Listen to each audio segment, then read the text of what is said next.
मस्साजोगचे सरपंच संतोष देशमुखांच्या हत्येची तीव्रता उघड झालेल्या फोटोतून जगासमोर आलीच होती। आता त्यांच्या शवविच्छेदन अहवालही एबीपी माझाच्या हाती लागलाय।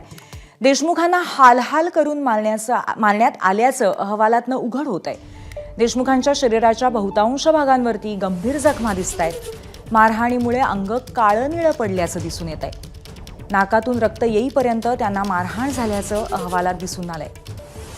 या अहवालामध्ये नेमकं काय आहे आपण विचारूया। आपले प्रतिनिधी कृष्णा केंडे आपल्या सोबत आहेत। कृष्णा, आधीच जे फोटो उघड झाले होते ते पाहून महाराष्ट्र हादरला होता, पण शवविच्छेदनातनं अर्थातच आणखीन काही गोष्टी बाहेर येत असतील, काय सांगता येईल याबद्दल?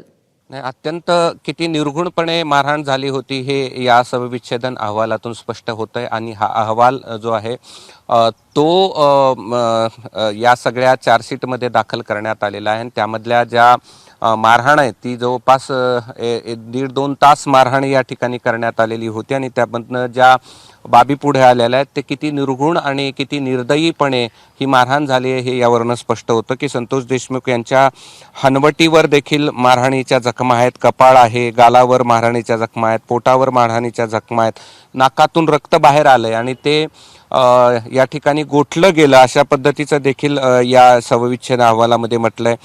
छाती गळ्याभोवती समोरील उजव्या बाजूस जखमा आहेत, छातीवर उजव्या आणि डाव्या बाजूला बरगडीवर मारहाणीचे जखमा आहेत, देशमुख यांच्या डाव्या खांद्यावर या ठिकाणी जखमा आहेत।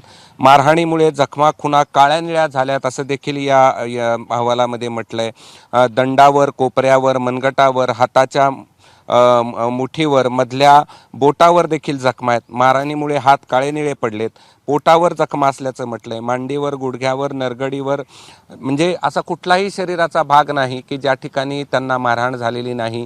एवढी मारहाण होती की त्या पाईपाचे तुकडे या ठिकाणी झालेले होते आणि ते पाईपाचे जे तुकडे आहेत ह्याचा देखील सॅम्पल दिलं गेलेलं होतं फॉरेन्सिक लॅबला। आणि फॉरेन्सिक लॅबने देखील या ठिकाणी स्पष्ट केलं की जे पाईप आहेत त्यानंच या ठिकाणी मारहाण झालेली आहे। आणि त्यामुळे एक एक बाबी जशा या चार्जशीटमधून पुढे येत आहेत त्यावरनं किती निर्घुणपणे आणि निर्दयपणे हत्या या ठिकाणी संतोष देशमुख यांची करण्यात आली होती हे स्पष्ट होतंय पूर्वी।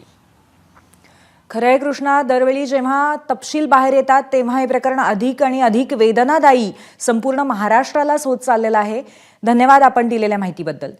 तर संतोष देशमुख हत्या प्रकरणामध्ये आता शवविच्छेदन अहवाल सुद्धा समोर आलेला आहे आणि त्यानंतर आणखीन काही खुलासे होत आहेत। बातम्यांच्या विश्वातला सगळ्यात मोठा मंच,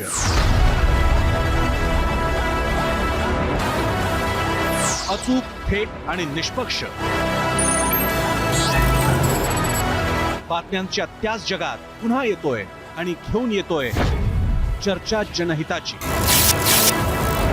नमस्कार, मी प्रसन्न जोशी।